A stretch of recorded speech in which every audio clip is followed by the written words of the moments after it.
જય માતાજી મિત્રો, ખેડૂતાની આવી દશા છે। જો આ એંડા ફૂલરી ગયા છે, હજી હુકાણા નથી। આજ કેટલા દી થયા બખું હુર્યો, આમાં વરસારો ગયો ને એમ 5 દી થયા બખું હુર્યો, પણ હજી કોઈ હુકાણો નથી ને માથે હજી વાદળછાયો આવી ગયો છે ને એમાં એવું બને છે કે પાછી 28 ને 30 2 દી લગનનો પાછો માવઠાની આગાહી છે।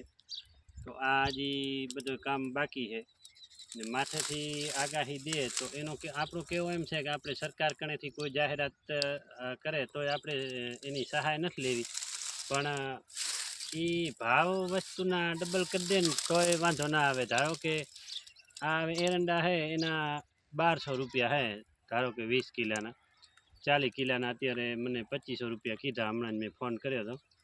તો આમાં 2500 રૂપિયામાં નથી કાંઈ વળતો, યુરિયા ખાતર મોંઘો, પછી આ ખેતી બધી મોંઘી, આજે પાછો એમાં ડીઝલની અછત આવી છે। ટ્રેક્ટર આજ સવારતુણો પંપે મૂકી આવ્યો હું, મને કે 10 લીટર મળશે, વધારે નહીં મળે।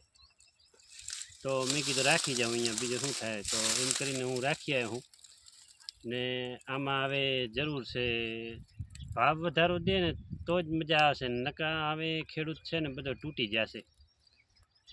આમાં મજાક નથી, મહિનો નથી થતો ને માવઠો આવી જાય, મહિનો ન થાય ને માવઠો આવી જાય, મહિનો ન થાય ને માવઠો આવી જાય, તો કોઈ મતલબ નથી હવે ખેતી કરવાનો। ને જેમ અછત સરકાર ઊભી કરે છે કે ધારો કે અત્યારે ડીઝલ પહેલાં ગેસની અછત ઊભી કરી, બરાબર, પછી હવે અત્યારે ડીઝલની અછત ઊભી કરી ને નોટબંધીમાં લાઈનમાં લગાડ્યા, એવીને બધે લાઈનમાં લગાડે તો બધા ખેડૂતે પણ એક થવાની જરૂર છે, કારણ કે એક ખેડૂત થશે ને તો જ આપણે મેળ આવશે। ધારો કે આપણે ઘઉં છે આપણી વાડી જ કાઢ્યા આવે તો આપણે અત્યારે વોટ્સઅપ ગ્રુપ છે, બધા ગ્રુપ છે, ટીવીના ગ્રુપ છે કે કોઈ ટીવીમાંથી એડ દેવડાવીને આપણે આપણી વાડીથી ભાવ નક્કી કરીને કે ભાઈ અમારે ઘઉં વેચવા છે પણ 1200 રૂપિયા 20 કિલાના આવે તો વેચવા છે, નકર નથી વેચવા, ભલે પડ્યા આવે। તો ઘરો આપણે સાપરો બનાવી નખાય, છેવટે કાંઈ ન હોય ને તો માથે કાગળ નાખી દેવાય સાચવવા માટે।